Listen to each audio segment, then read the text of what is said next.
அதிமுகவில் இணைவதாக வெளியான செய்திக்கு தா பாண்டியன் மறுப்பு தெரிவித்துள்ளார். இந்திய கம்யூனிஸ்ட் கட்சியின் முன்னாள் மாநில செயலாளர் தா பாண்டியன் வெள்ளியன்று சென்னையில் செய்தியாளர்களை சந்தித்தார். அப்பொழுது அதிமுகவில் இணைய உள்ளதாக வெளியான செய்தி உண்மைக்கு புறம்பானது என்றும், உடல்நிலை சரியில்லாத தனது மனைவிக்கு துணையாக இருக்கவே தனது மகன் சென்னை வந்துள்ளதாகவும் தெரிவித்தார். மேலும் தனது மகனுக்கு பேராசிரியர் பணி கேட்டபொழுது பதிவாளர் பதவி கொடுக்கப்பட்டது என்றும், துணைவேந்தர் பதவிக்கு விருப்பம் தெரிவித்து தனது மகன் விண்ணப்பம் எதுவும் கொடுக்கவில்லை என்றும் தா பாண்டியன் விளக்கம் அளித்தார். அத்துடன் அதிமுக மற்றும் திமுகவுக்கு மாற்றாக மக்கள் நல கூட்டணி திகழும் என்று அவர் அப்பொழுது கூறினார்.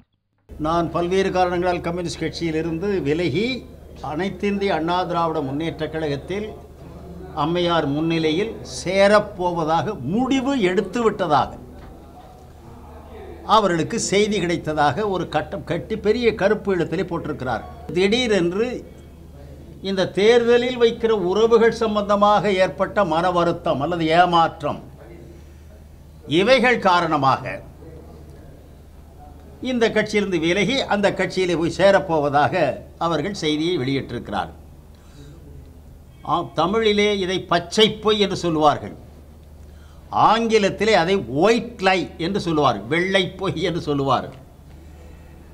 இது உங்கள் செய்தியாளர்கள் மத்தியில் பயன்படுத்தப்படக்கூடிய முறையில் ஆதாரமற்ற துரும்பளவு கூட இதற்கு அடிப்படையே இல்லாத